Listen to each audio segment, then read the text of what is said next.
സുഹൃത്തുക്കളെ, അപ്പോൾ ഇന്നത്തെ വീഡിയോ എന്ന് വെച്ച് കഴിഞ്ഞാൽ ഒരു ഇമിഗ്രേഷൻ അപ്ഡേറ്റ് ആണ് കേട്ടോ. നമുക്കറിയാം, നമ്മളെല്ലാവരും ILRൻ്റെ നിയമങ്ങളിൽ എക്സ്പെക്റ്റ് ചെയ്തിരിക്കുകയാണ്. ഈ വരുന്ന വർഷത്തിൽ എപ്പോഴെങ്കിലും വരുമെന്ന് പ്രതീക്ഷിക്കുന്നു എന്നുള്ള രീതിയിലാണ് ഇരിക്കുന്നത്. ഓക്കെ, ഇതുവരെ ഒരു ചേഞ്ചസിനെ കുറിച്ച് അനൗൺസ് ചെയ്തിട്ടില്ല, ബട്ട് ഒരു വലിയൊരു ചേഞ്ച് വരാൻ സാധ്യതയുണ്ട്, ഇല്ലെങ്കിൽ ഒരു യൂ ടേൺ അടിക്കാനുള്ള ചാൻസ് ഉണ്ട് എന്നുള്ളത് നമ്മൾ ഓൾറെഡി കുറച്ച് വീഡിയോസിലൂടെ പറഞ്ഞിട്ടുണ്ടായിരുന്നു. ഓക്കെ, സോ ഇന്ന് അതുമായിട്ട് കുറച്ച് റിലേറ്റഡ് ആയിട്ടുള്ള അപ്ഡേറ്റുകളാണ്. ഓക്കെ, അതുമായിട്ടൊക്കെയാണ് ചാനൽ ഇൻഫോർമേറ്റീവ് ആയിട്ടുള്ള ടെനായിട്ടുള്ള കൊച്ചു ടിപ്സ് സബ്സ്ക്രൈബ് ചെയ്യാൻ നോട്ടിഫിക്കേഷനിലേക്ക് എനേബിൾ ചെയ്യുക, ഷെയർ ചെയ്യാറുണ്ട് സുഹൃത്തുക്കൾക്ക്.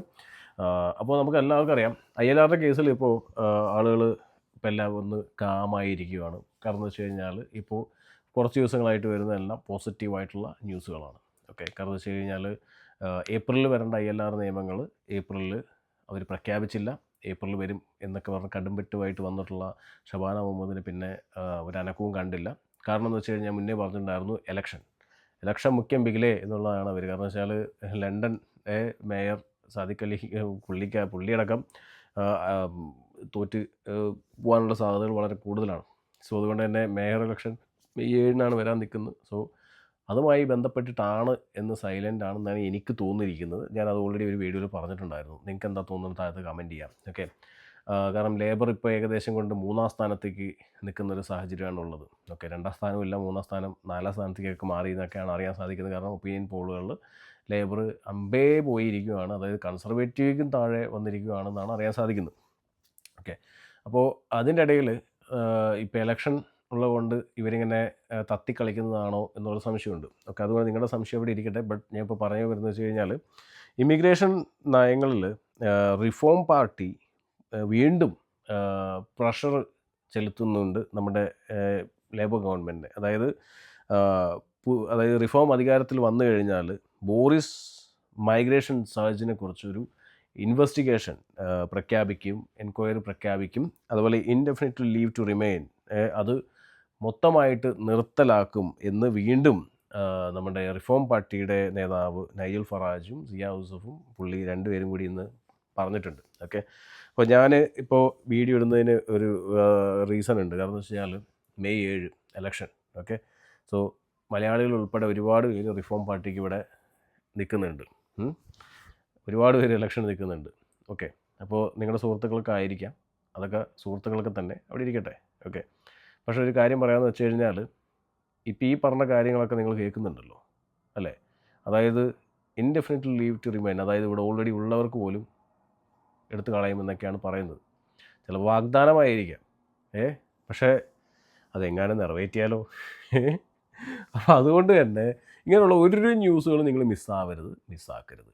അപ്പോൾ റിഫോമിന് നിങ്ങൾ വോട്ട് ചെയ്യുന്നതിന് മുമ്പ് നിങ്ങൾക്ക് ഇവിടെ നിൽക്കാനുള്ള റൈറ്റ് തുടർന്ന് ഇങ്ങനെ തന്നെ ഉണ്ടാവും എന്നുള്ളൊരു ഉറപ്പ് ആദ്യം ചോദിക്കുക. അതിപ്പോൾ മലയാളി ആവട്ടെ, ഇനിയിപ്പോൾ ആര് ഇലക്ഷൻ നിൽക്കുകയാണെങ്കിൽ പോലും ധൈര്യമായിട്ട് ചോദിക്കുക.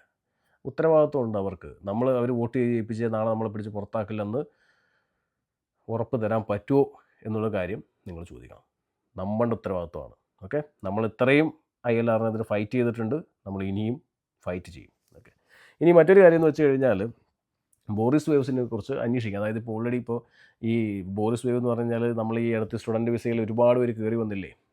എല്ലാവരും വന്നത് ആ സമയത്ത് അവർ ബന്ധപ്പെട്ടവരൊക്കെ ഒരുപാട് പേര് ഇവിടെ കെയർ ഹോമിലൊക്കെ കയറി. അതിനെക്കുറിച്ചുള്ള ഇൻവെസ്റ്റിഗേഷൻ നടത്തി അതിനകത്ത് പിടിച്ച് പുറത്താക്കുന്നതായിരിക്കും പറഞ്ഞു വരുന്നത്. അതവിടെ ഇരിക്കട്ടെ.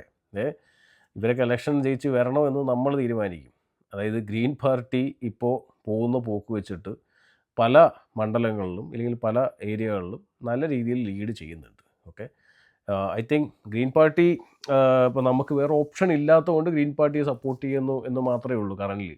ഇപ്പോൾ ലേബർ പാർട്ടി ആണെങ്കിൽ അവരൊരു പ്ലാൻ വ്യക്തമാക്കുന്നില്ല. അതായത് ഇപ്പോൾ ഷബാന മുഹമ്മദ് ഈ നിയമം ടോട്ടലായിട്ട് യൂ ടേൺ അടിച്ച കാര്യമോ ഇല്ലെങ്കിൽ ഇതിനകത്തൊരു മാറ്റം വരുത്തും എന്ന് പറഞ്ഞിട്ടൊരു പുതിയ പ്രപ്പോസൽ അവതരിപ്പിച്ചതായിട്ടോ, അതല്ല ഈ പറഞ്ഞ നമ്മുടെ ക്രിസ്റ്റാമർ ഇതിനകത്ത് ഇളവുകൾ വരുത്തി അല്ലെങ്കിൽ അതിനകത്ത് ഇളവുകൾ വരുത്തും എന്നൊക്കെ പറയുന്ന തരത്തിലുള്ള ഒരു പ്രപ്പോസലോ പോളിസിയോ ഇവർ പറഞ്ഞിട്ടില്ല. ഇവർ ന്യൂസിലൂടെ അത് ഇളവുകൾ വരുത്തും എന്നേ പറഞ്ഞിട്ടുള്ളൂ. ഇലക്ഷൻ കഴിഞ്ഞ് കഴിഞ്ഞാൽ ഇവർ കവാത്ത് മറക്കില്ലെന്ന് ഇല്ലെങ്കിൽ നമ്മളെ തേക്കില്ലെന്ന് ആർക്കെങ്കിലും ഉറപ്പുണ്ടോ? ആർക്കും ഉറപ്പില്ല. അതേപോലെ തന്നെ നമ്മുടെ കൺസർവേറ്റീവ് കുടിച്ച വെള്ളത്തിൽ വിശ്വസിക്കാൻ പറ്റില്ല. അവരിപ്പോൾ റിഫോമിനെ സപ്പോർട്ട് ചെയ്തിട്ടാണ് നടക്കുന്നത്, അറിയാമല്ലോ. റിഫോമിനെ സപ്പോർട്ട് ചെയ്തിട്ട് എല്ലാവരെയും പിടിച്ച് പുറത്താക്കണം, അങ്ങനെയുള്ള സെറ്റപ്പിലാണ് പോകുന്നത്.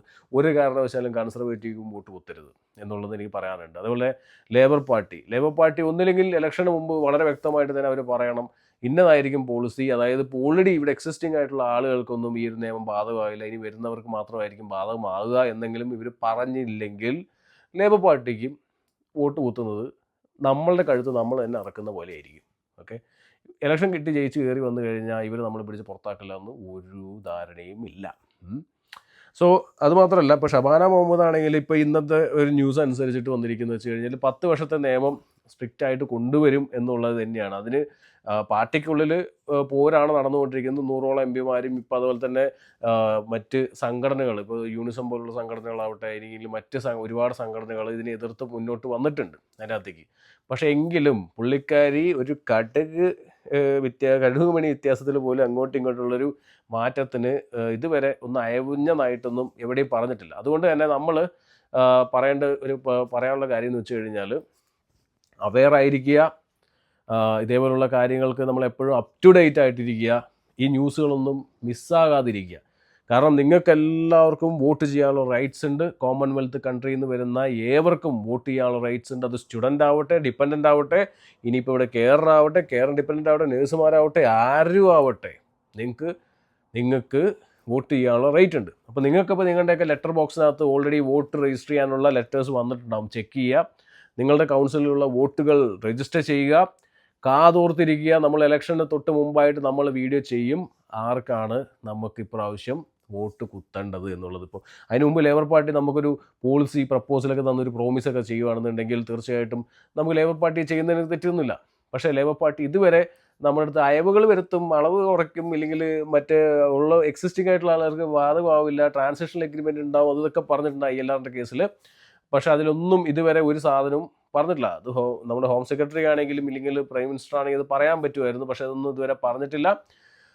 സോ ഗൈസ്, നമ്മൾ പറഞ്ഞു വരുന്നൊരു കാര്യം എന്ന് വെച്ച് കഴിഞ്ഞാൽ നമ്മുടെ കയ്യിലാണ് നമ്മുടെ ഭാവി. ഇപ്പോൾ ഗ്രീനിൽ കുത്തുകൊണ്ട് ഗ്രീൻ ചിലപ്പോൾ ജയിച്ചു എന്നൊന്നും വരില്ല. ചിലപ്പോൾ ചില സ്ഥലങ്ങളിൽ ഗ്രീനിന് നല്ല രീതിയിൽ പോളിംഗ് കയറ്റാൻ പറ്റും. ഓക്കെ, പല ഏരിയയിൽ ഗ്രീൻ ആളുകൾ ജയിച്ചു വരുന്നുണ്ട്. ഓക്കെ, ബട്ട് നമ്മൾ പ്രഷർ ചെയ്യാൻ പറ്റും, നമ്മുടെ അമർഷം രേഖപ്പെടുത്താൻ പറ്റും. പുതിയ പാർട്ടിയൊന്നും പെട്ടെന്ന് ഉണ്ടാക്കാൻ പറ്റില്ല. ഇല്ലെങ്കിൽ നമ്മളൊരു പാർട്ടി ഉണ്ടാക്കിയിട്ട് പോയി എൻ്റെ മൈഗ്രേറ്റ് പാർട്ടി എന്ന് പറഞ്ഞിട്ട്, പക്ഷേ നടക്കില്ല. അപ്പോൾ എനിവേ ഗൈസ്, നിങ്ങൾ പറയാമെന്ന് വെച്ച് കഴിഞ്ഞാൽ ILRൻ്റെ കേസിൽ ഇപ്പോൾ മിണ്ടാട്ടമാണ്, മിണ്ടാതെ ഉരിയാടാതെ ഇരിക്കുകയാണ്. ഇനിയിപ്പോൾ ഇലക്ഷനെ പേടിച്ചിട്ടാണോ എന്ന് എനിക്ക് അറിഞ്ഞുകൂടാ. ബട്ട് കെയർഫുള്ളായിട്ടിരിക്കുക, നമ്മൾ അപ്ഡേറ്റ് ചെയ്യും, കൂടെ ഉണ്ടാവുക. കാണാൻ ബൈ.